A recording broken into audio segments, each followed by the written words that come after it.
नमस्कार, मैं प्रयाग झा हूँ। मैंने इससे पहले 2 वीडियो बनाया था, दोनों ही बिहार से संबंधित थे। यह तीसरा वीडियो भी बिहार को लेकर ही है। जहाँ भी हम जाते हैं, बिहार के लोगों से मिलना होता है। अधिकारी हैं या निजी क्षेत्र में काम करने वाले कर्मचारी हैं। अधिकांश लोग बड़े परिश्रमी, बड़े बुद्धिमान और बड़े विश्वास पात्र हैं। जहाँ भी काम कर रहे हैं, उन्हें बहुत सम्मान मिल रहा है।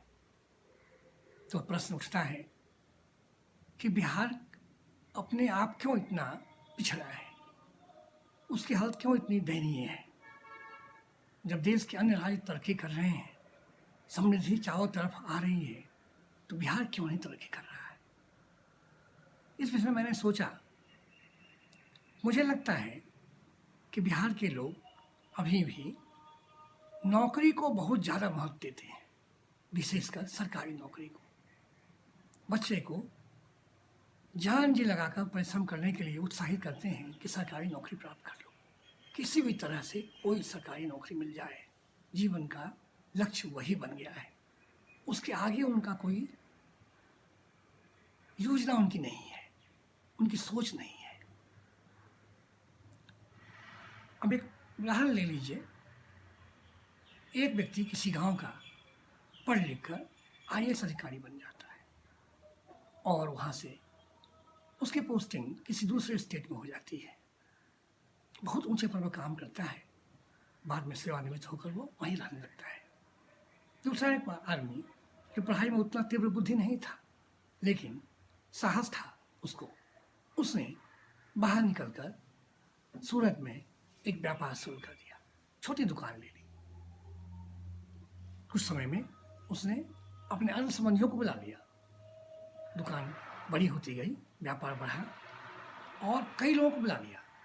गांव के अनेक लोगों को उसने उस अपने दुकान में भी रखा और भी दूसरे बिजनेस शुरू करने के लिए उनको उत्साहित किया, उन्हें सहयोग भी किया। और इस तरह गांव के अनेक लोग उसके आसपास रहने लगे और सबको जीविका का इंतजाम हो गया। अब देखिए, उस गांव को किस व्यक्ति से फायदा ज़्यादा हुआ, आईएएस अधिकारी से या इस कम पढ़े लिखे व्यक्ति से जिसने व्यापार शुरू किया। आपको स्पष्ट मालूम पड़ेगा कि बिहार के लिए उस व्यक्ति का योगदान ज़्यादा है जिसने व्यापार शुरू किया। अब आप इस तरह से देखिए कि व्यापारी को हम निम्न दृष्टि से क्यों देखते हैं। बिहार में अधिकांश सुना जाता है, पढ़े लिखे लोग भी और दूसरे लोग भी ये कहते हैं कि व्यापारी तो चोर है।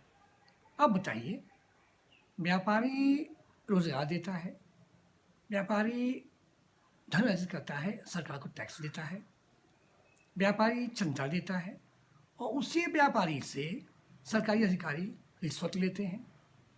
तो इसमें चोर व्यापारी कैसे हो गया। सारे लोग उसके पैसे का उपयोग करते हैं, फिर चोर उसको क्यों कहते हैं। चोर हुआ है या चोर अन्य लोग हैं, आप विचार करके देखिए।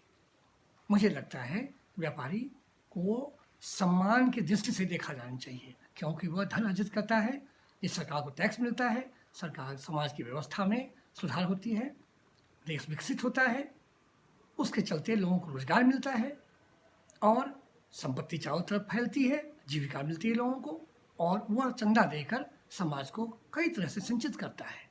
धन, धर्म, कल्याण सबके लिए योगदान करता है, इसलिए उसको सम्मानपूर्वक देखा जाना चाहिए। मैं तो ये कहूँगा कि बिहार का भी विकास तब तक नहीं होगा जब तक वहाँ के लोगों का दृष्टिकोण व्यापार के लिए बदलेगा नहीं और बिहार के लोग व्यापार में अपने बच्चों को नहीं लगाएंगे। मेरा मानना भी है और ये आग्रह भी है कि जब बिहार के लोग इतने परिश्रमी हैं, बुद्धिमान भी हैं, तो व्यापार भी वो कर सकते हैं। ज़रूरत है बिहार के लोग इस विषय में अपने बच्चों को प्रेरित करें, उन्हें उत्साहित करें, उनसे आग्रह करें कि भाई नौकरी की आपने 5 साल की, आईआईटी पढ़ लिया, आईएएस बन गए, अब आप आगे का सोचिए और आगे का सोचना है व्यापार के विषय में। कोई उद्योग लगाइए, कोई इंडस्ट्री लगाइए, कोई व्यापार खोलिए और हो सके तो वो व्यापार बिहार में खोलिए। सुपर 30 वाले इंजीनियर्स, कितने लोग बिहार वापस जाते हैं और बिहार का क्या भला करते हैं वो। उसी तरह आईएएस अधिकारी दर्जनों में हर साल पैदा होते हैं, क्या करते बिहार के लिए, कुछ नहीं हो पाता है। मेरा सबसे निवेदन है कि बिहार के विद्यार्थी भी, जो बाहर निकले हुए लोग अधिकारी हैं वो भी, और वहाँ रहने वाले लोग भी अपने बच्चों को प्रेरित करें, बिजनेस करने के लिए उत्साहित करें। आज कंप्यूटर क्षेत्र में बिहार के अनेक इंजीनियर काम कर रहे हैं। अगर वो चाहें तो बिहार आकर कंप्यूटर से संबंधित व्यापार शुरू कर सकते हैं। इस व्यापार को शुरू करने में 2 चीज़ों की ज़रूरत है, बिजली की सप्लाई और इंटरनेट की सुविधा। और यह व्यापार कहीं से भी हो सकता है। अगर बेंगलोर में रहने वाले इंजीनियर अपनी कंपनी से ये काम कहें कि भाई हम आपके लिए नौकरी नहीं करेंगे, हम आपका काम करेंगे लेकिन बिहार में रह करेंगे, तो ये काम कर सकते हैं, धन अर्जित कर सकते हैं, बिहार के जो पढ़े लिखे इंजीनियर्स हैं उनको नौकरी दे सकते हैं और धीरे धीरे एक से एक उसमें व्यापार बढ़ा सकते हैं।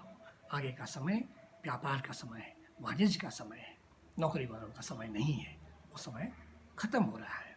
इसलिए जब देश में तरक्की हो रही है और भारतीय अर्थव्यवस्था की साइज इतनी बड़ी हो रही है तो हमारा भी योगदान होना चाहिए, बिहार के लोगों को भी उसमें योगदान करना चाहिए, साथ में समृद्धि में उनको भी हिस्सेदारी मिलनी चाहिए।